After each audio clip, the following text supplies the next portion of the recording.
the matter of the people of the state of California versus Orenthal James Simpson, case number BA096. And so, my fellow Americans, ask not what your country can do for you. Ask what you can do for your country. What's the coloring book? Is it Dora the Explorer? Oh no, it's like one of these really hard ones. It sounds like the only kids show, you know? Yes. No, it's just like it's one of these like really hard to color ones, you know? Like a lot of detail. That's great. That's awesome. Oh, she did a great job on that one. Yeah. I mean, she's 8. She can color. I don't know sequentially how these things work. Yeah. I think I asked you in Palm Springs if she was like 4. You asked me if Miles was like 2, and I was like, he's 6. Like, what are you talking about? Like, he's walking. He's playing baseball. He can read. You're so funny. He has a driver's license. What are you talking about? He's in college. I'm so sorry. He's very smart. Okay, so next week, yes, Ireland. I'll edit on the plane, so you'll probably get it a little bit later than usual.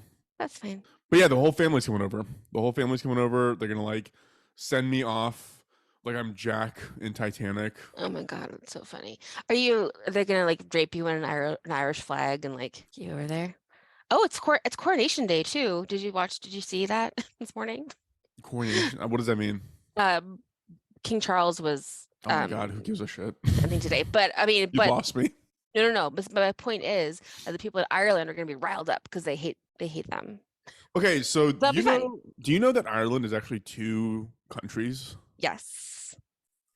Okay, so does everybody know that? And I just learned it like this week. Yes. Cool. Mm-hmm. That's awesome. Mm-hmm. I'm glad. Well, congratulations on learning that. Thanks. Yeah. No. Yes, it's Ireland and Northern Ireland. There's been a lot of tension.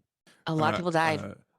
Yeah, you know what? I might have made some IRA jokes that are not gonna be well received. No, people are still mad about that. It was awful. Yeah. They're not ready for my sense of humor then. No. I would leave that at the door when you enter Ireland. Yeah, I'm definitely. But you can say, you can be like, who cares about King Charles? People would like that. Unless I'm in Northern Ireland. You're not going to be in Northern Ireland. So I wanted to go to Belfast, and then Dunn was like, why? Like, why would you want to go? There's apparently nothing there, but I really just want to go to see where the Titanic was launched from, because I thought it would be like a really fun bit of history. That is cool. But nobody wants to go, so I'm not going now. Do you remember in Ghostbusters 2 when the Titanic arrives? No. There's like Ghostbusters 2 when like the whole city is like full of ghosts, and then they go, Cheech and Chong are they're the guys at the pier, and they call the police because the Titanic just arrived. And like it arrives and like it's like has a big hole in it and all these ghosts come out of it. It's very fun. Oh, I should rewatch that. Yeah. Do I have like dementia, you think? Because I don't remember anything. No, I mean, I don't know. Some people just don't remember anything. Like you remember everything. You remember every detail of every movie. I just have a very weird good memory, and like can't tell you stuff about like math. But like I know that. I remember Cheech and Chong saying the Titanic just arrived. I don't know. Yeah, something's just because I remember on one podcast, on one episode, you asked me, "Do you remember the Real World Seattle?" It's like, what are you talking about? Like, why? That was it was a cultural moment, and I don't know if you watched the Real World Seattle. I haven't watched the Real World in 25 years, but I did watch that one. Fair enough. Do you have your on-air sign on? Oh shoot, no! I'm gonna go put it on. I Okay. promised Miles I would. Hold on 1 second. I nailed it to my door. Aren't you glad I asked? Yeah. This is the part where we go fully silent. You can't see this, listeners, but Taylor is doing stuff. And now she's back. Whew, done. I bet my voice sounded like Ira Glass just there. I bet it did. You're very calm. Yes. I'll take a picture. I promised Miles I'll put it on. My door's open though because it's just me and the boy at home. Just in case he needs me. Cool. Okay. So who's going first today? I think me. Thank you. Okay. It doesn't really matter, but I think me. Cool. So we'll go ahead and kick things off, although we kind of been talking for a while now and it's been recording. Hi, everyone. Welcome to Doomed to Fail. I'm Fars, joined here by Taylor I already fucked it up. Pinheiro. Hi, everyone. Welcome to Doomed to Fail. I'm Fars, joined here by Taylor. And today we're going to bring you two more stories, one historical, one true crime of relationships that were doomed to fail. How you doing, Taylor? I'm good. I'm good. I'm ready. You ready? Yeah. Ready to do this thing? Yeah, I'm ready to do this thing. Let's do this thing. All right. What Uh, do you tell me what you're drinking? And then I'll go. Budweiser. Budweiser. It's Ooh. gonna be very straightforward, very simple. My story takes place in Missouri, and St. Louis, Missouri is the home of Budweiser. And so and also my story is very blue collar. It involves very blue collar people. And I feel like Budweiser's the beer for the people, you know? Yeah, totally.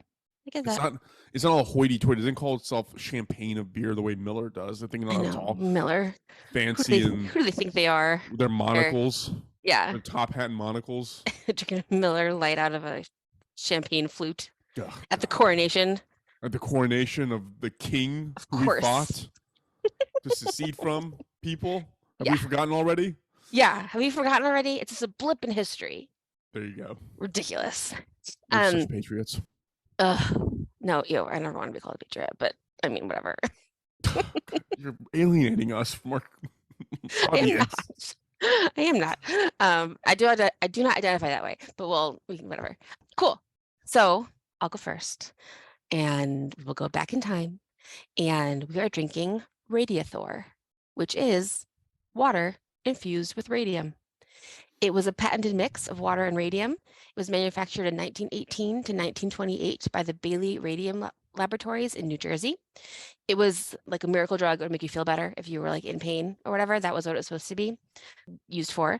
A man named Eben Byers in 1927 got injured, and he was prescribed by his doctor to drink Radiathor. So the bottles are really small, and he drank about 1,400 of them before his face fell off. Have you heard of this guy? No, but the drink itself sounds. Oh wait, I think I have heard of this guy. I'm going to send you a picture of his face. Oh God. So I'm going to this do it in the chat in here. Okay. So this is a drug or a drink that was specifically created just to cause cancer. Is that the idea? No, it was supposed to make you feel better. I kind of like him. It's terrifying. Half of his face is like literally not there. Like he would be really good in like a horror movie, but I guess they didn't have horror movies back then. No, it is a nightmare. So why did he drink 1,400 of them? Because it was supposed to make him, it made him feel better, like give him like energy at first, but then it's obviously like caused all these cancers. So we're not talking about him, but we're talking about radium. So wait, Taylor, did you know that Eben Bayer is short for Ebenezer? Eben is? Yeah, it's short for Eben. His name is actually Ebenezer Bayer. I love it. We need more Ebenezers. That's another one for when you have children. Ebenezer Silk and Sandge. Wait, like this guy going places. This guy lived for 52 years. Yeah. Did he die of this? I don't think so. I don't know. So he carried on living with half a face. Like I don't even. Oh, it's so scary. I don't know like where you put your food. I don't know like anything about this. Oh no, he did die. So he died of this, right? Yeah. He died from multiple radiation-induced cancers after consuming Radiathor, a popular patent medicine made from radium dissolved in water. And apparently, he was like a really good golfer too. I know. I was gonna say that. Our stories have such weird through lines. I know. I was reading the Wikipedia page last night, and I was like, "Oh, he could have been a famous golfer, but his face fell off. But at least he didn't murder anybody." So, wow. Okay. Yeah. But we're not talking about Eben. We're talking about the mother and father of radioactivity, Marie and Pierre Curie. Sweet. I'm into it. So did you read that the Google AI guy quit this week? Did you see that in the newspapers? I did. He sounds so annoying. He sounds like one of those dweebs that you just want to steal a stapler. He reminds me of Marie and Pierre Curie and a couple other like historical people where like if I didn't do it, someone else was going to. Like I created a monster and it was coming anyway. So I did it. Like that. I feel like that's kind of what that guy was saying. Same with like the Wright brothers. So I read a book about the Wright brothers a while ago. Maybe I'll talk about them in the future, but one of them died earlier, but one of them lived all the way through World War II. So he saw like all of the devastation that came with knowing how to fly. But like, what are the consequences? What are the benefits? Like, you know what I mean? So Oh my God, what's this guy's name? Hold on, I gotta find this guy real quick. Oh, Weinstein, Professor Annoying. Yeah, there he is, Brett. So I went to this fucking guy. I went to this conference in Austin like a couple of weeks ago, and it was like this independent movement conference, and so it was just it was really interesting actually. I had a great time there. But they had this panel, and on the panels they would also have like an AI. So like these people would answer the questions that the moderator would pose, and then the moderator would say, "And now let's ask AI what it thinks." Uh-huh. And they would like play this audio recording of like what the AI bot on ChatGPT thinks. Do you know who Brett Weinstein is? No. Okay, so he came to prominence at Evergreen College as a professor of biology who I forgot what there was something he did around like racism that like really flared people up. It was probably stupid. But it was also like probably overreaction to it. And now he's like this really popular figure in like the counterculture. Like he's always on Joe Rogan's podcast and stuff like that. But he was on this panel, and every time the AI would speak, he'd be like, "Don't clap it. You're teaching it stuff. Stop it. This is not good." And I was like, God, you are such a bummer, man. Like, Oh, he just sounds awful. just like it's a human advancement. Sure, it's gonna happen. Whatever. Just let the bots take over. Sorry, I'm derailing your story. Go ahead. No, but that's exactly right. It's going to happen. Like you can't stop it. You know, you can't stop the AI. You can't stop people from learning how to fly. I know I was in LA last week and there was a big billboard for there's an Oppenheimer movie or show Oh coming yeah. up. You know, so like Oppenheimer was like, I have to do this, otherwise the Nazis are going to do it. You know, like we have to do it first. Like and it's even though like knowing that it's like technically a bad thing, you know, but you have to do it first. So Wait, thinking about one more thing. Mhm. Brett Weinstein only wears open-toed sandals. Ew, I know, and he's like fucking 57. that's So disgusting. it's like yellow toes. Anyways, Gross. go ahead. Ew, I'm sorry to hear that. That's disgusting. Ew. So, okay. So that's the lens that we're thinking of. Like, you know, it's an evolution in like what humans know during this time. So for my source is this book called Radioactive. It's so good. So I listened to the audiobook, but it's based on a graphic novel. So I bought the graphic novel, visual portion. Look how cool it is. I'll take pictures. It has like cool pictures and stuff and like drawings. That page is blank. You know what I mean? It's cool How is that a graphic novel? because it's got pictures and it's a novel. Isn't Oh, that the same thing? I think of like Frank Miller when I think of graphic novels, but it's fine. Okay, whatever. It's great. And then there also is a movie that is it's on Amazon called Radioactive, and Taylor-Joy is in it. She's in everything. So whatever. So I also so thinking about Marie and Pierre Curie, I tend to like get super into like the subjects that I'm researching each week. So like thinking like Marie Curie is fun because you have to be super smart, like smarter than everyone, and you have great posture. I don't right now, but she like had a great posture. She was super smart, and she didn't like indulge. Like Oscar Wilde, when we talked about him, he was like super smart, but he was like indulgent. You know, he was like Marie Curie would never have gotten fat. She was just like studied and like wanted to like be smarter than everyone because she was and like knew that she could be. So this is basically a book report of this book that I read, this graphic novel, and I also am like, why are book reports like in the culture bad or like annoying when I'm like, if I read a book, I want to talk about it. Of course I do. So I'm excited to book report this to you. Well, I think it's bad because if you force someone to read a book, Yes, true. that's But if part you're that like, sucks. choose a book and Exactly. share it. Yeah. So I kind of mentioned some other, Oppenheimer. We'll talk more about some of these some tragedies that came out of this. At the end of the film Radioactive, they have Marie Curie, like as she's dying, like they have her like walking through like the ruins of Chernobyl and like Hiroshima and like things like that. Like they have her like kind of seeing the future, which is interesting. So we'll recap those at the end.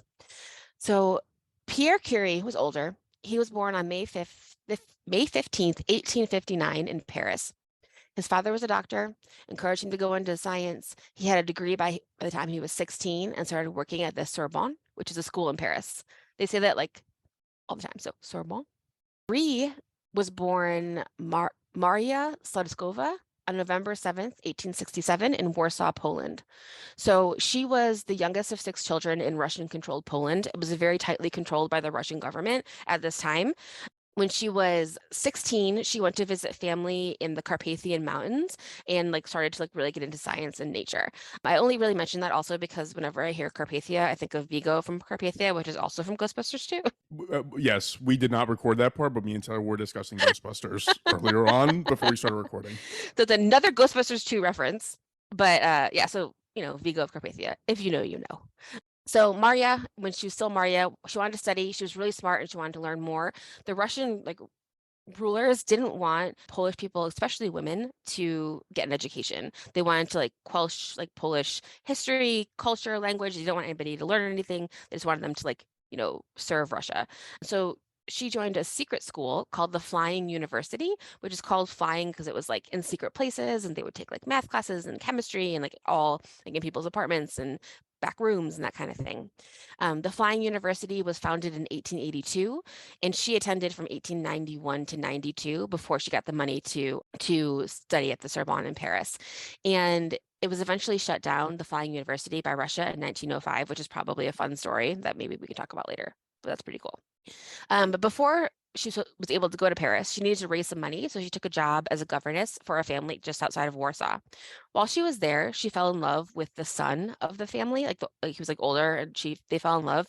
And his parents were like, "You can't marry her. She's just like a common person." So he left her and left her kind of like heartbroken. So by the time she moves to Paris, she's like heartbroken, and she's really intent on studying. She lives in like a small like attic room where it's always cold and she just like reads and just like learns, and she got this spot at the Sorbonne to study. Out of 1,800 students that were there, only 23 were women, and so she was one of those. So now she's in Paris. So now both of them are in Pierre and Marie. She changed her name from Myra to Marie to sound more French. Both of them are at the Sorbonne studying magnetism. They're studying like magnets are heating up metals, trying to figure out if it can do different things like that. And also I wanted to note, like, she does change her name to Marie, but she did want to be called Skalskova Curie professionally. So she always was like really attached to Poland and wished she could go back, but it was like too dangerous for her to be there. She was in a lab that was very crowded. And so someone got her space in Pierre's lab. And like, I don't even know what that means. Like, can you imagine working in a lab? I mean, I've taken biology classes where you have to be in a lab. It's just like I just imagine being like, oh, I need more space for my graduated cylinders. Like I need more time with this Bunsen burner. Yeah, I mean, it's like when you had to like split the frog between you and like 3 other kids, you know, when you dissected it, or the Oh, earthworm. totally. Yes. Oh, It's probably just like that. totally. Oh my God. My friend Aldi, who I was good friends with in high school, we dissected the frog together. And I don't know like what cologne he wore, but then just from then on, he smelled like dead frogs to me. Like he didn't, but it associated with the dead frogs, you know? So I was just like, ugh, Did y'all get the fetal pigs? no. We got fetal Did, pigs. ugh, how was that? I don't know if that's good for a young mind to be exposed to. It probably I has. agree. My obsession with true crime probably has something to do with having just cut open the guts of a fetal animal. Ew, gross. And here we are. Gross. Here we are. So Pierre and Marie are working together in a lab. He gave her some space in his lab. They ended up, falling in love. They got married on July 26th, 1895. They honeymooned in the French countryside, and they were just super happy. They were really like happy to be working together. 2 years later, they had a daughter, Irene, pronounced Irene because they're French. And now they're in their lab. And they're working together. They're very happy. They work like very side by side. They like write notes together. Like there's pages of notes that have like both their handwritings on it. Like they're really working together, like really great. And this is a really fucking exciting time to be a scientist because of all these things that are happening. So they didn't invent the X-ray, in which I feel like is something that I heard and like thought, but they did not. So in 1895, a German man named Wilhelm Röntgen noticed that stuff in his lab was like making things glow, and he didn't know what it was. So he called it an X-ray, X as an unknown. So that's what he found it. He was the first person to actually take an X-ray. He took an X-ray of his wife's hand. And wait, I think I have it in this book. I'll show it to you. I took an X-ray of his wife's hand. And when she saw it, she said, "I've seen my death." It was the first time anybody had seen bones like that, which is pretty wild. That was like just a little bit over 100 years ago. I mean, back then they thought that taking a picture of you was stealing your soul. So I can't imagine what the hell this looked like. For fucking real. Like, just like, how scary would that be to be like, oh my God, I have bones? Like, if you think about the fact that I'm like skull. That's scary. I don't really think about Yeah, it. we're just bones Where's and like bones? tissue. Yeah, I don't know if I can find it. But Peter and Marie do look kind of oh cool. Like they look kind of badass in this yeah. picture. Oh, this is the hand. That's the first X-ray ever. Yeah, and this is like her ring she was wearing, and then like her hand. God, So, she probably got so much cancer after that was oh, taken. 100%. Yeah, no, she was definitely like they were like licking it after it was done, you know. So, meanwhile, another scientist named Henri Becquerel had some uranium, like in his office, like you do, and he put it in a drawer with a photographic plate and like went home for the weekend. And then when he came back, the photographic plate looked as if it had been exposed to light. So that's when they discovered that uranium could glow. Is that a big discovery? Yes, Okay. because and so what that did is it inspired the Curies to start studying these substances. They even needed new glassware, like new shapes of glassware. So she learned how to blow glass to like figure this out. So they're like doing chemistry things, they're boiling things, they're trying to separate these atoms. What they're discovering is that the atom is not the smallest thing. So people thought that the atom was like indivisible, you can't break an atom, and they were finding out that you can, and you can manipulate it to make these like other elements, essentially, is what they discovered. Marie, she was the first person to use the word radioactivity. So that's what she called the process of like changing the atom to make another element. She also slept with a little bottle of like glowing radium like in her bed because she was like constantly thinking Good. about it. They just like didn't Stop. know. It was like Yeah. brand new. You know, like I felt like I was kind of thinking like when you were talking about like Nirvana being like, this is music that no one's ever heard before, you know? Like this is a discovery that like no one knows anything about. Like this is brand new, which is super exciting. So in this hypothetical, is Kurt Cobain Marie Curie and Peter is Courtney Love? I think so, yeah. Okay. Yeah. Thanks for putting in an analogy that I would understand. You got it. You got it. Another fun kind of side note is that like some people who like loved the glowingness of radium and radioactivity were people who did seances. So this was like also like a big time for like spiritualism. So, you know, they're like, oh, now I can like, you know, make the air glow and I can like paint the ceiling a weird thing and like make things seem more ghostly and like things like that. So people who seances used it all the time as well. And also people were like, well, you can see our bones now. Why can't we see ghosts next? You know, like what's next? It was like, what's next for like human science? Like if science can find a way to like look into our bodies, can it find a way to like look into other things? Because another thing that they were discovering is that like there's invisible things all around us. You know, like air is full of atoms, like everything's like invisible, but we can still like see through it. So super exciting. There was like a dancer who wanted a dress made out of like all like radioactive materials. When she was dancing, she was like glowing and like people loved it. It was also in like a whole bunch of stuff like the Radiathor, things like that, because they didn't patent it. They could have, and they could have made a lot of money on it, but they didn't because they were like, this is like an important scientific discovery for the world. So people just kind of ran with it. This kind of reminds me of your story of the bounty Hmm. where they're just like eating these like incredibly precious rare turtles Hmm. like they're nothing, and here they're just like willy-nilly just throwing around uranium like it's not like now it's probably one of the hardest substances on earth to like get your hands on, Yeah, and they're just like painting the walls with it. It's exactly. crazy. They're like rolling around in their hands, being like, this is cool, you know? What? Not good. They discovered radium first, and then they discovered polonium, which is another radioactive thing, and she named it polonium after Poland, after her home country. People just loved it, and it was everywhere. In 1900, Pierre, I don't know, as an experiment, put some radium in like a little jar, and he tied it to his arm to see what would happen. Like, what would happen if I kept it this close to me for like a long period of time? So after 40 days, it did start to like create like a big open wound on his arm. And so that was like a big discovery because it could destroy tissue. So could it destroy disease tissue? And basically, this is the only thing that we have that's like a cure for cancer is Really? like yeah. In Wait, that's what France, chemotherapy is like yeah. uranium poisoning? Yeah, it's radiation. Yeah. It's Oh yeah, I radiation guess it killing is. your cells, and hopefully killing the bad ones. And what it does is it fundamentally changes the DNA of the cells to make sure it doesn't, so it doesn't reproduce or it's too damaged to like to continue to live. And that's what it is. In France, they call chemotherapy Curie therapy. Oh wow, Curie. okay. Yeah. So Interesting. essentially, like that's the big thing, you know. Yeah. Yeah. It Um, cures cancer. yeah. So I mean, it's 123 years later. It's like that's like the best we can do still. Also, in 1903, Pierre and Marie won the Nobel Prize. She was the first woman to win it. The Nobel Prize, still exists today. It was created by Alfred Nobel. He's the person who invented dynamite, Yeah. and with all of his dynamite money, he created this like prize. There's a whole bunch of different categories that you can win one in. When you win, you get a gold medal, like a circle gold medal, a diploma, and you get about $1 million. It's pretty Um, sweet. yeah, when you win. All that dynamite money.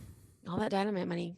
So Pierre went to Sweden alone to accept the award, kind of because she was a woman and men are awful and they like wanted to give it to her, but they didn't really want to like see her getting it. And also because she wasn't feeling well. Like she was starting to get sick. And so was everybody. Like everybody's finally starting to get sick. Pierre was especially sick and he was in a lot of pain. He was like coughing up blood. Yeah, Um, Pierre's the one who like strapped it to his body for 40 days, right? Yeah. Yeah. Yeah. So he's super sick. And they're like, uh-oh, like this thing that we invented or discovered that we thought was amazing is like making people sick and now they're starting to see it. So actually, so they get the Nobel Prize in 1903. In 1906, Pierre was walking alone at night in Paris and he may have been sick. He may have made a wrong turn, like whatever, but he got hit by a carriage. The horses like kind of like trampled him a little bit, but then the wheels of the carriage split his head open and he died. So he died with his brains all over the street, which is Not pretty. not pretty. Taylor, where does uranium come from? Is it created through other elements, or do you just like mine for it and you find it in the earth? I think that you have to like get it. Uranium, I don't know. Radium, you have to like make out of other elements, I think. Are you looking it up? Well, Where it's does kind of uranium come from? okay. That's probably a better thing to search. So uranium naturally occurs, it's in like ore. So you can get uranium from like ore, but radium, it's okay. Radium is come from the decay of uranium. So they like sped up the like half-life and like the decay of their uranium, and that's what made the radium. Okay. Well, I'm glad I asked.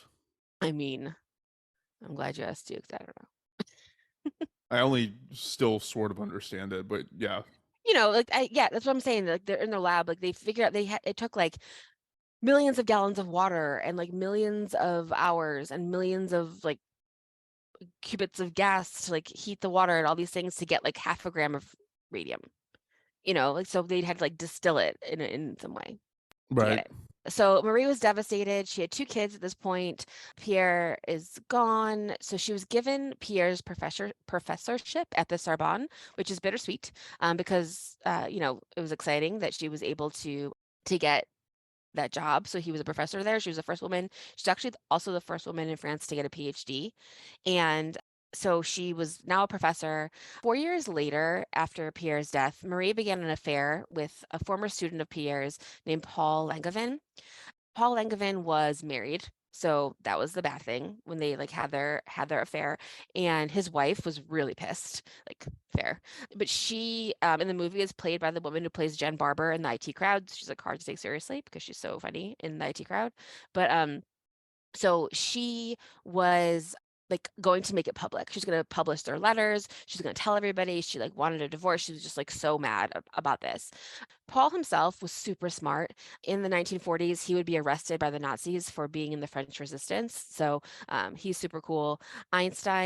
Literally Einstein, wrote that Paul would have been the guy to discover the theory of relativity if he would have had more time. Like Einstein was just a little bit older than or younger than him, so he was able to do it. But Einstein was like, "This guy's as smart as me." This is a bunch of like real smart people. So like Paul and Marie and Pierre, smartest people. People started to get mad at Marie for having this affair because it starts to get public. They start calling her names like an immigrant and like, calling her a Jew as like an insult when she wasn't. She was Catholic, but like people just like wanted her out of France because of this, which is really weird because you're like, who cares? She's one of the smartest Also, people in the wouldn't you world. like, yeah, wouldn't you take pride in having, I mean, Yeah. Like she's ridiculously smart. Like get over it. And then speaking of Einstein, while she was in the middle of this, Einstein wrote her a letter that was like, "Oh, don't worry, your personal life isn't, like whatever, who cares about your personal life?" And then they also noted in this book that Einstein also had just had like a child with one of his students, and then also he ended up marrying his cousin, which I didn't know. Yeah, But I remember he married his cousin. I remember that yeah, part. so lots of cousin Yeah, lovers people were hard in to these find back stories. then. There's so many people, I guess. Paul's wife, wanted to break them up. There's a duel between Paul and a reporter that involved guns, but they didn't shoot. They were like, this is silly, like, let's not shoot. So all this crazy stuff is happening in her personal life. In the middle of it, Marie wins a second Nobel Prize. So she's not only the first woman to win a Nobel Prize, she's the first person to win one twice. This time she won for chemistry. Sweden asked her not to come to the ceremony because of this affair and this like scandal in the paper. And she said, quote, "There's no connection between my scientific work and the facts of my private life." So she's like, fuck you, I'm super smart, I'm coming. So she went to Sweden and accepted her second Nobel Prize. Eventually, Paul and his wife do get divorced, but the spark between Marie and Paul was gone, and they stopped being together. So now it's World War I. And Marie is sick. Like she's super sick. Like she's gonna die from all of this like radiation poisoning that she's had. Irene, their daughter, is also a scientist. She is also super smart, super smart. She ends up with her husband winning another Nobel Prize later. So like Jeez. this family's out of control. During World War I, it's still like the beginning of not like of like science, like medicine and all those things. So like they're still using like Civil War style like medicine. So like people are getting amputated like everywhere. So like if you're like my foot hurts, they're gonna cut it off. They're not gonna look at it. They're not gonna be like, oh, maybe your toe's broken. They're gonna like, just cut it off. It's like what they've been doing.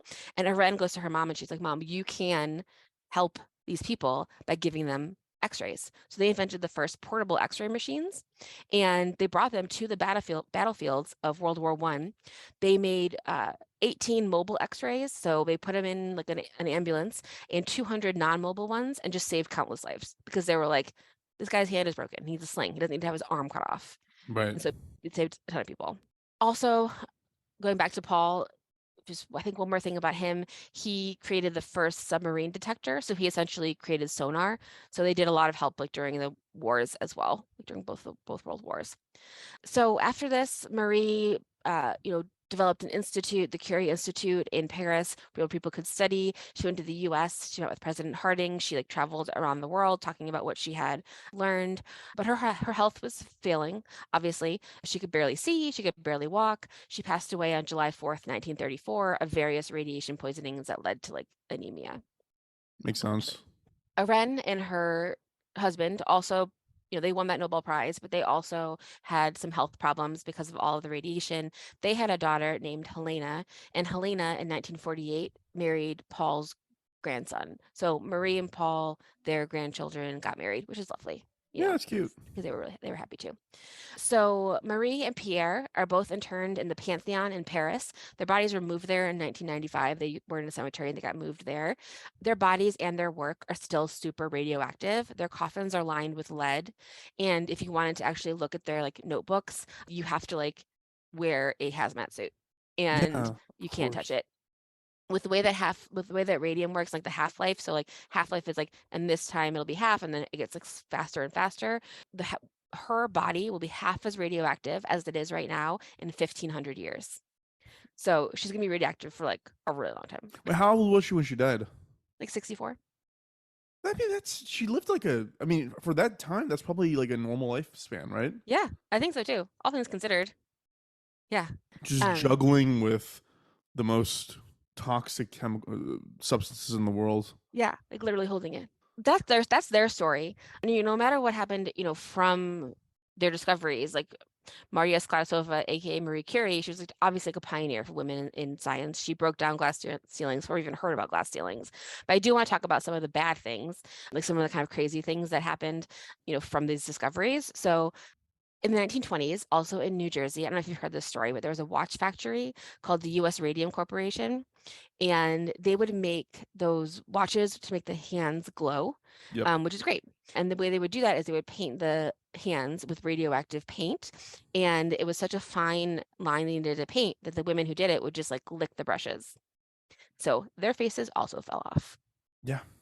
About 800 women were working there. Many of them died of cancer, most of them, and then many of them had like huge problems with their face, like their whole face like decaying. They won a landmark case for workers' rights in 1928, but many of them were already dead by that time. Yeah. I remember this story. Yeah. Also, obviously, like the nuclear bombs, that technology came from this. We know about, the Manhattan Project, physicist in the Manhattan Project named Irving S. Lowen. He defied orders to keep it top secret. So it was a total secret. Like the president didn't even know about it. And to tie back to another episode, he talked to Eleanor Roosevelt because no one would listen to him. This scientist from the Manhattan Project, Irving Lowen, talked to ER. She talked to FDR and was like, they need more money because if they don't do this, the Nazis are going to do it first.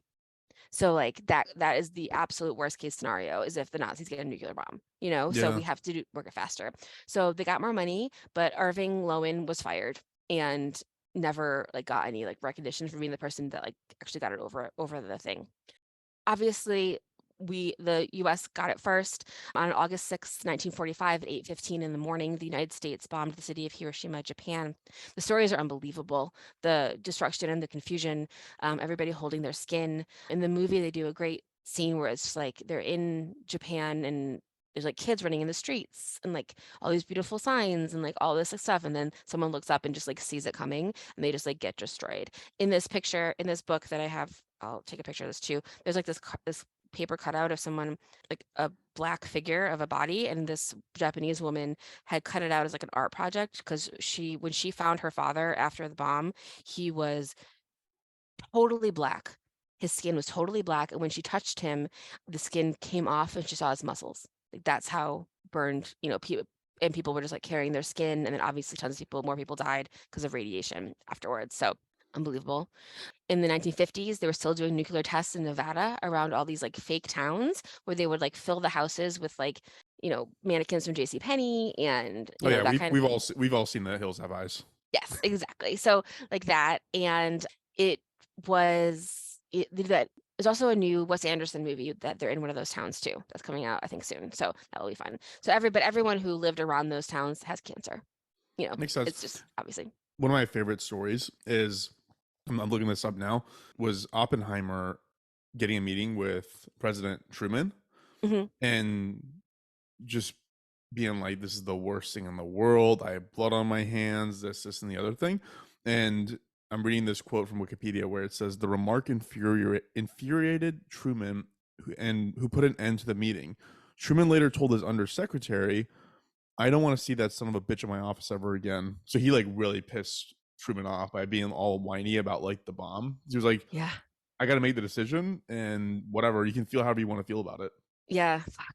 That's a. But I also heard that mostly the reason why America did that to Hiroshima and Nagasaki was actually mostly to deter Russia or the USSR. It actually had Mhm. nothing to do with like trying to save like American lives or end the war quickly. It had more to do with like, we need them to know that we are serious. Yeah. I mean, someone had to do it first, you know? Did they have to? Yes. And I think that's the part that with like all these bad things, like, creating the AI that's going to destroy the world, like someone's going to do it. It's happening, like there's no way to stop it. Yeah.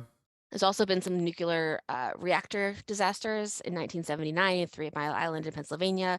People there all have cancer. Everyone is dead or dying. Also in the 80s, obviously, in Chernobyl exploded. There's a great series on HBO about Chernobyl. But in both those cases, it's like a great series of like small failures that led to a huge failure. Like one person was late, one person like spilled their coffee on the board, one person like didn't read one rule, like whatever, and it just like compounded into something really, really terrible. A lot of people died there as well. 2006, I don't know if you remember this, but a Russian spy named Alexander Litvinenko was killed by polonium. And Yeah, so like stabbed him, like they just like punctured him with something, maybe like an umbrella. I forgot what it was, but yeah. yeah, and he had like a quick, like a, I don't know if it was quick, but he like, died of radiation poisoning, like pretty, and polonium is like impossible to get too. So it was like definitely Russia who did it to him, all that. So the good things that, came from this, obviously, like they proved that atoms had particles. So that's like what you learn in elementary school. They were the first nuclear physicists. They are the closest thing to a cure for cancer. They their work created radiation detectors to like help detect radiation, like that's like in nature. And then understanding like the half-life of radium and of different elements can help you understand how old the world is. So it's just like obviously like an incredible contribution to science. The next step is like literally anything. Like the only way we're going to go to space is with nuclear power. So, if we want to, travel the universe, we need it. And there are in space right now, there are asteroids and craters on planets named after the Curies, because like everyone knows that they are the people who are going to make that possible, the way that we get there. So yeah, it could be anything that comes next with that, but it comes from the infinite power of the atom, and the Curies discovered it. It's very cool. Well, yeah. Good for them. Yeah. What a terrible way to go. Just slowly Yeah. poisoning yourself with radiation. Mm-hmm. Yeah, like everything you have is poison. Yeah. Mm-hmm. There was did you when you said the New Jersey story, I thought you were going to talk about that guy who built an atomic he either built like an atom bomb or like a nuclear reactor in his like shed. Did Oh you my hear that God. story? No. The guy looks like he's melting.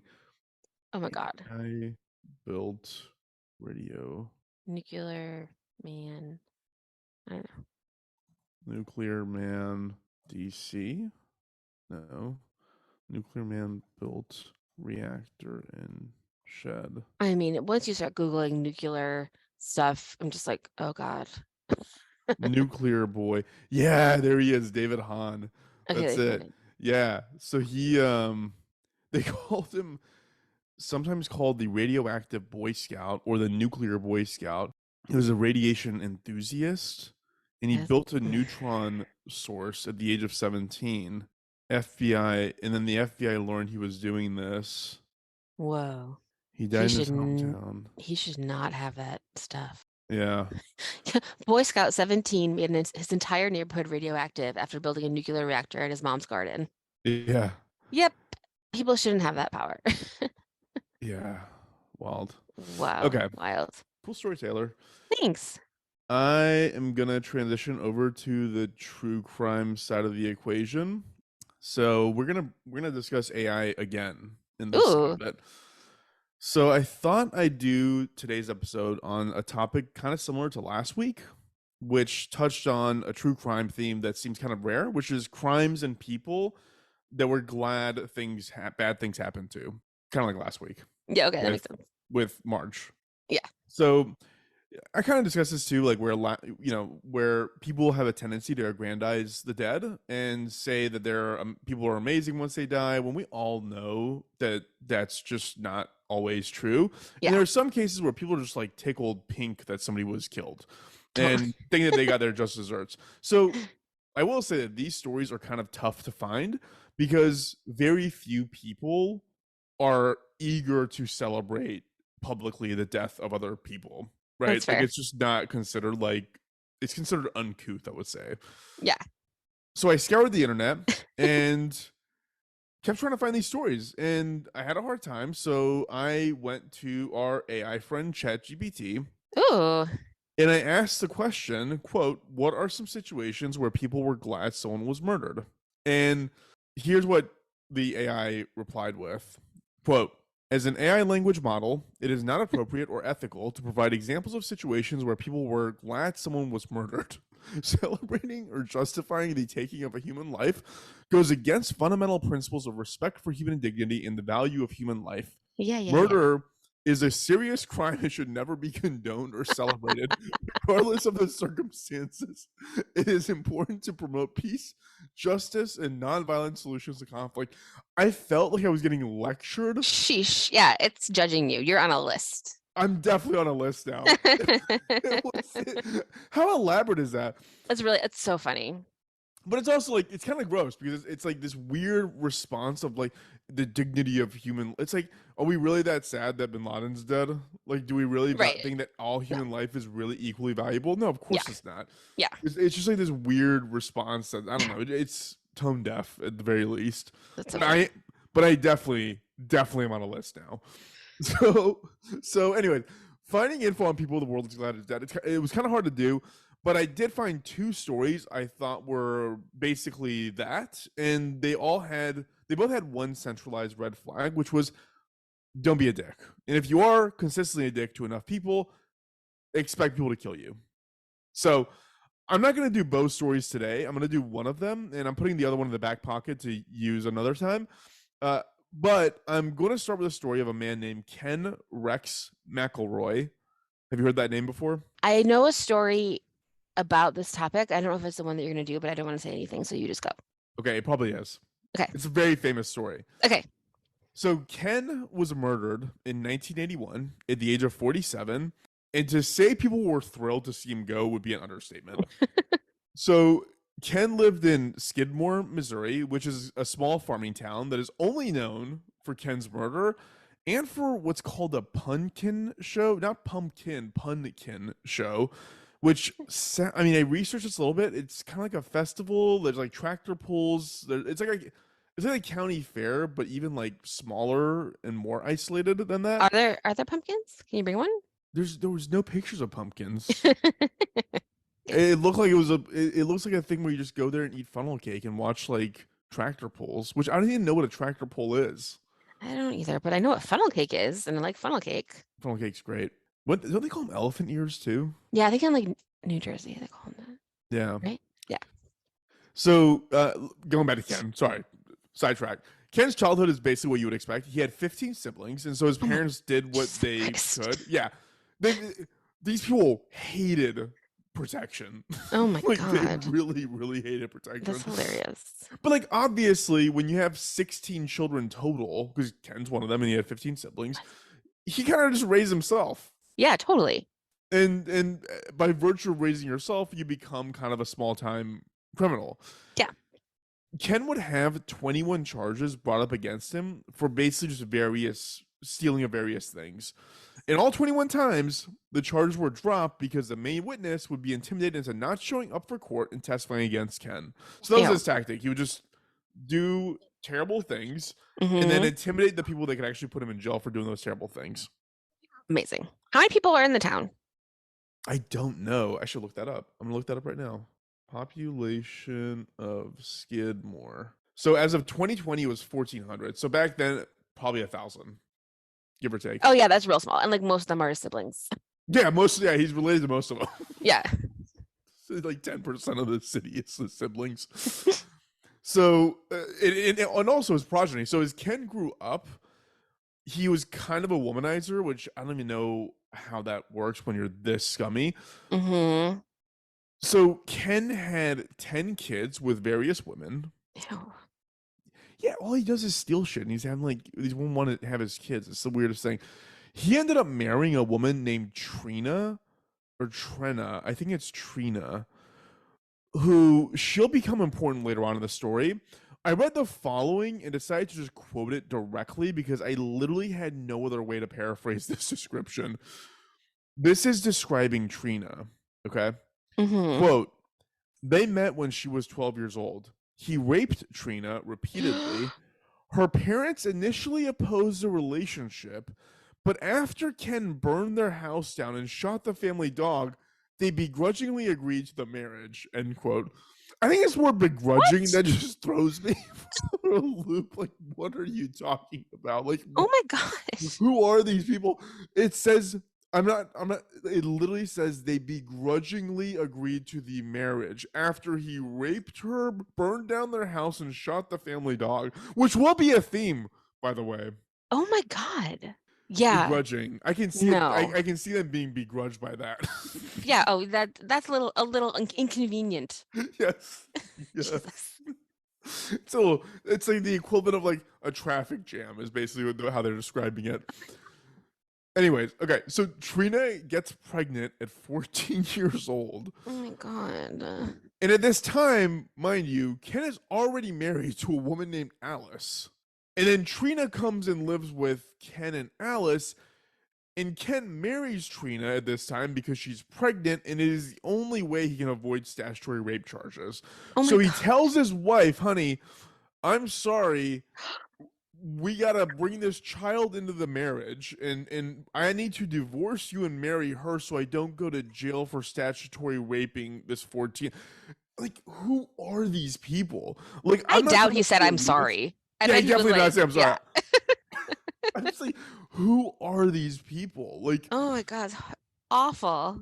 so at one point, the two girls, Alice and Trina, have to flee Ken's house. This is like right after she gives birth. I think it was like a week after she gives birth to their kid because he turns to like a violent, raging alcoholic asshole. And Trina's like, let's leave, Alice. Let's run to my parents' house. So they leave Ken's house to go to Trina's parents' house. Not joking. Once again, Ken goes over there, burns the house down, and shoots the new family dog. Oh no. Oh my god. This town sounds like everybody in it shared like a tooth. Oh my God. Um so there are various other stories here that if I were to go through them, it would literally take a lifetime. Basically, this guy was a total piece of shit. He treated shooting people, shooting people's dogs, and burning houses down like it was a game of ding dong ditch. Like it was nothing Yeah. to him. Like he walked around. They would constantly talk about how he would just drive around town and he'd have his arms slung out of the side of his truck holding a gun, like just waiting for a reason to shoot people. Like it was crazy. And you never go to jail because he would just shoot you if you if you testified against him. Oh my God. People shouldn't have guns. I'm gonna say that again. Keep going. Yeah, I wrote down his prank, like his way of pranking people was basically just like shoot you in the knees. Like it was the craziest thing. So there's these countless stories of people in town who had the exact same experience that Trina and her parents had. But it all kind of escalates in 1980 when one of Ken's kids, like a young kid, like not an adult, right? Like he was still a child, got into an argument with someone at a grocery store in town owned by a 70-year-old man named Ernest Bowenkamp. Apparently, this kid stole something because, of course, he did because he's Of course he Ken's did. progeny. Yeah, he's not gonna like be a good kid. No, yeah, like so. Like I said, like these kids, like they're not doing Dennis the Menace type things. They're doing like Damien from the Omen type things. Yeah. And because his kid was also a piece of shit, Ken gets pissed off at this owner of this market, Ernest, and his wife Lois. This is a 70-year-old couple. Right. He's mad at them because his son stole something. This is a type of person Ugh. that I hate. He's Yes, such a this is piece of awful. shit. Yes. So he starts constantly threatening them. That's his tactic. Like again, the guy doesn't have a job, right? All he does is Right. shoot people in the knees. So at one point, he actually shoots Ernest in his store in the neck. Oh my God. This 70-year-old man. Somehow he survives. He survives. And in this case, he actually was arrested and then released on bail. And being the person that he is, he immediately goes to a local tavern with his gun and starts openly threatening Ernest that I'm going to kill this guy. Like, he just Oh my God. really talking about this. Yeah. I wrote down, it's hilarious because like he's pissed that he shot Ernest in the neck, got arrested for it, and he's upset at Ernest about this turn of events. Right. Like, It's crazy. how I can't make any logic out of that. That makes no sense. Yeah. So the people at the tavern really didn't like this because Ken has done this to a lot of people in town. Mhm. And he's just a horrible piece of shit. And then there's a sweet 70-year-old couple who owns a local market, and they basically decide one morning that the town is just going to come together at, I forgot what it was. It was like some meeting spot. And the goal was, let's just figure out what we're going to do about Ken. Apparently the sheriff is there too. Mhm. And he's just like trying to like appease people. He's like, guys, don't get involved in this. Like, just whatever.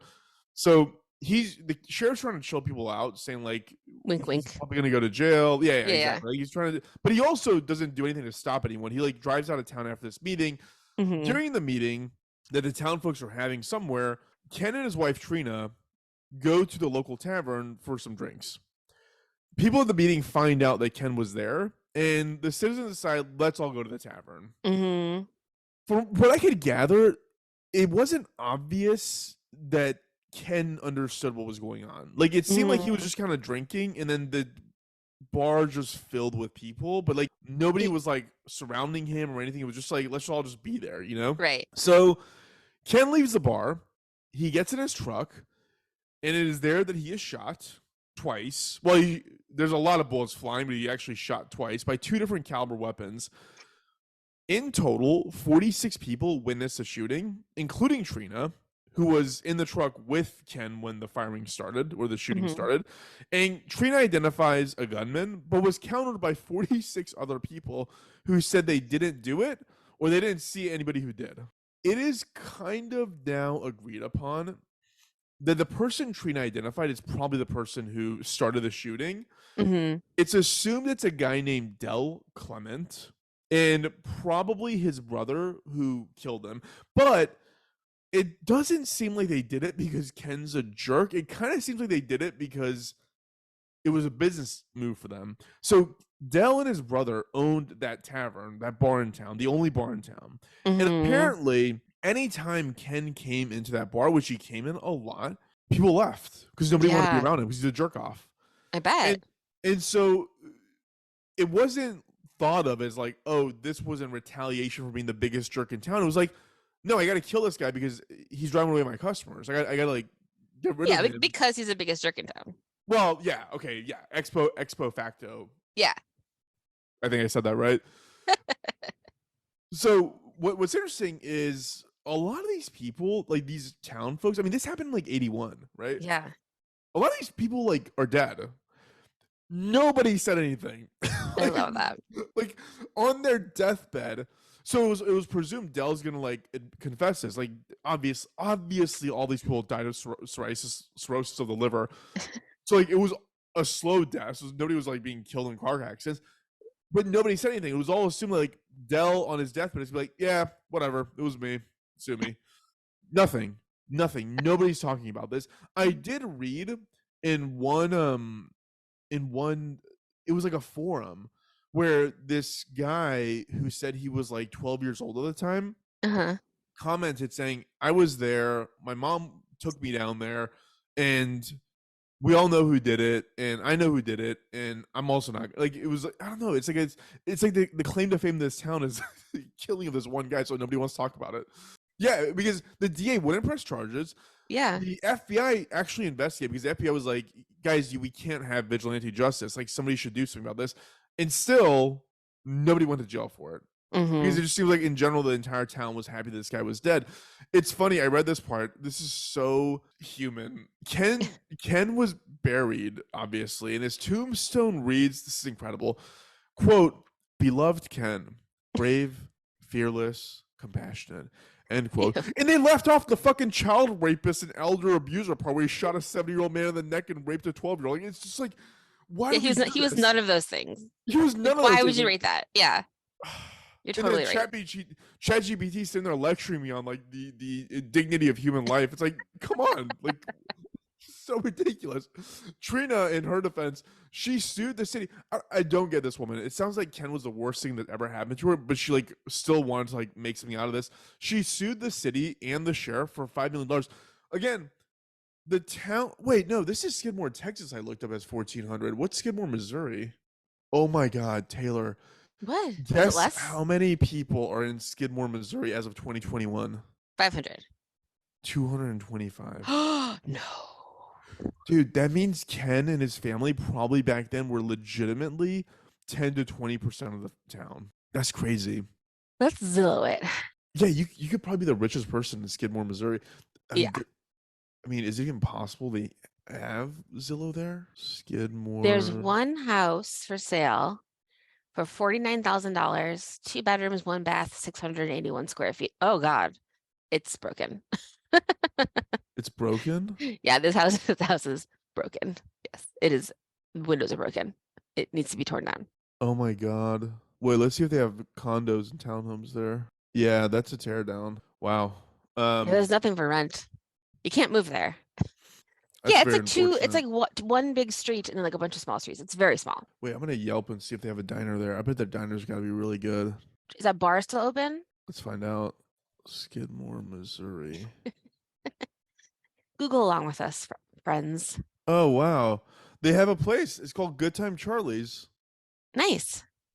Let's look at the they don't It have has a website. 97 stars. I'm on their Facebook. Oh, it's Great closed. service. Waitress was so friendly and accommodating. Clean restaurant. Awesome tenderloins. Definitely going back. Tina loves it. Oh, but she Oh went no, there 4 years ago. it's sold. It's sold. Yeah, everything was just purchased in the restaurant. There's nothing left. The building is for sale.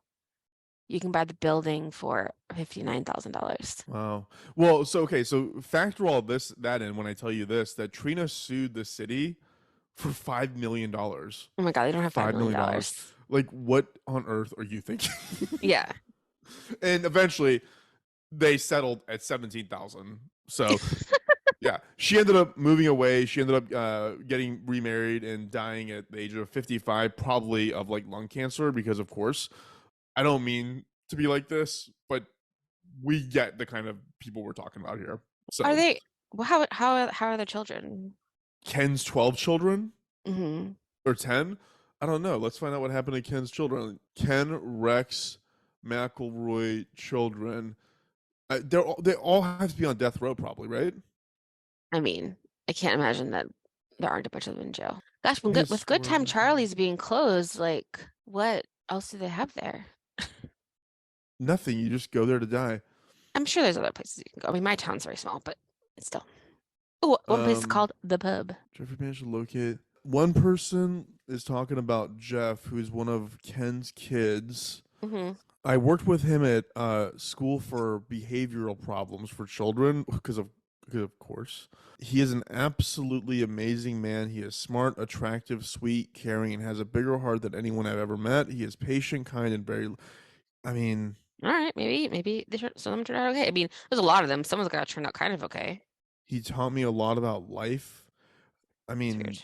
Janetta, are you a real person? Janetta Yeah, Pedalinsky, are you like for real? that sounds a little fake. You're not wrong. Yeah, I feel like you're like. Is it Jeff who's writing this? Like, what is going? Fundraiser by Jeanette. Oh my God, who the fuck is this? My 38-year-old cousin was found dead today. His father passed away and his mother is in a nursing home. She can't afford to have a funeral or cremate the body. He's an only child. Please help if you can. Okay, man. Now I'm just How, getting sad. how do these people all know each other? It's weird how they just like combine forces and like, good lord. Anyways, that's Ken looks awful. Oh, there's a picture of Ken with a dog. Please. yeah. I mean, he probably took that dog out and summarily killed it right after the picture was taken. Wow. That's all. So far in this story, he killed 2 family dogs and burned down 2 family homes. So like, he's not doing good. Whoa. So there's been other bad things in Skidmore. There's a boy in 2001, a 20-year-old that disappeared, and they couldn't find him. There's something weird in like but possibly he was connected to a pedophile Boy Scout leader who was like being someone on the internet that he wasn't. So that guy's gone. And then the third thing happened in, oh, I think this is semi-recent. Someone cut a baby out of someone's womb and tried to steal it in Skidmore. Really? Yeah. Wait, there's a website called The Curse of Skidmore. Oh God. That's wild. Yeah, That's terrible. Skidmore's like a haunted place, it sounds like. It is. It doesn't seem good. I kind of want to go there now. I know. We should buy the whole town. Did you see the new Texas Chainsaw Massacre where they try to buy the town Yes. like that? And That there would absolutely be too many Confederate flags and you would get murdered. I would get murdered. You would be fine.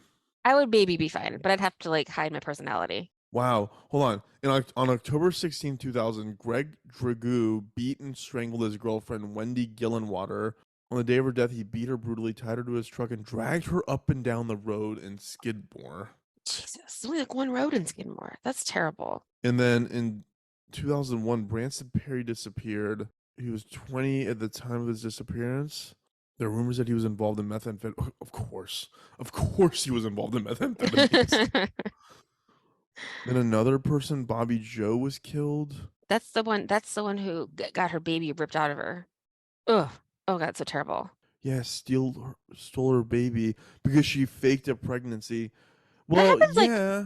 I all the mean, time in the news, I feel like that's crazy. look, anytime you fake a pregnancy, the story arc ends with you cutting a fetus out of a pregnant woman. Yeah. That's It just doesn't how it end with goes. you. I don't know how else it could possibly end. Yeah, well, Jesse James was killed there. Yeah. That's Wow. crazy. We need to go to Skidmore, Taylor. I'm afraid. What is going on there? I don't want to like. I don't know. That's too much. It's It's too like much stuff. dairy. It's like dairy. It is like dairy. Yeah, almost exactly. Ugh. Alrighty. Well, that was Well, our that's story. crazy. There was a lot of Googling on this show, on this episode. So we hope that you weren't driving when you were listening to it, so that you could Google along. But With my yeah. editing skills, you're never gonna even know. that we were Ooh, Googling. nice. Yeah, that's wild. I've heard that story before, and I love that just like people were like, no, this guy had to go. And at least they like there's enough sane people, at least a little bit in that town, to be like, we can't put up with this anymore. And he's a piece of shit. Celebrating or justifying the taking of a human life goes against fundamental principles of respect for human dignity and the value of human life. He had no respect for human life, you know? He was And shooting at nonviolent an old solutions. man. Yeah. Don't you lecture me, Chat GPT. What a farce. Anyways, yeah, that's our story. That's crazy. Well, thank you. I'm glad that we talked about that. And I definitely want to hear the other one sometime that you found. Yes. You will definitely know the other one. I will? Okay. Yeah, but I'm not I gonna don't start wanna tell Googling it. you. I don't want to be on the list that you're on, so I'm not gonna Google that. God. So funny. Yeah, super fun. I'm excited that I went a little bit further back this time. I'm trying to find stuff that's like even further back. I got some stuff in the hopper that's like also like during like Catherine the Great American Revolution time, but I want to go further back more. So let me know if you have any ideas, anyone, because there's so many cool stories that happened. And if you know somebody that should be killed, let us know. One of my friends, she was from Virginia in college, and I think her grandpa was killed like by the town, and no one would ever tell them what happened. Was he a jerk off? He must have been. Like she was like her mom was like, I just want to know what happened to my dad, and the town was like, nope. And we were like, why would anyone tell you? And she was like, she kind of like brushed it off, and we were like, what? Like, what are you talking about? Like, that makes no sense. Like, I need to hear more about this story, but like, she didn't know anymore. So I wonder what that one was. It does feel like a Texas thing, you know? Yeah. Like I could see that happening. And for like most of history, that was probably fine. You know, like the Hatfields I and still McCoys think kill it's each other fine. all the time. You know what I mean? Like people kill each other Yeah. all the time. Like I still whatever. think it's fine. Yeah. So I feel like only recently they'd be like, all right, everyone. I love the sheriff leaving town, being like, I'm gonna go to the store. I'll be back. I see nothing. I'll be hear back in a nothing. few hours. Hope nothing bad happens while I'm gone. Yeah.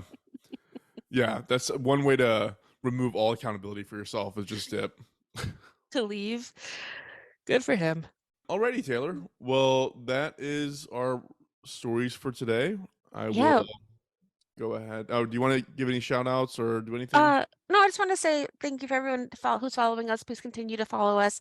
I'm posting snippets now on Instagram that I learned how to make. Those are fun. So share those. And then far as we need to talk about actual advertising. I know. Cool. We definitely need to get to that. Talk to your But business me- friends when you're in Ireland. Yes. All my friends are business people. They They all have- have you have- briefcases. You have a lot of business friends. Talk to them. It's Jeff Dunn and Dana Sadak in Dina's a salesperson. What does Guess she know what? about podcast advertising? Talk to your business friends. I bet they know someone. Okay, Taylor, I'll Business. talk to my Business. Sweet. Cool. Well, thanks, Taylor. Thanks. Yep. Okay. Bye. I'm gonna stop recording.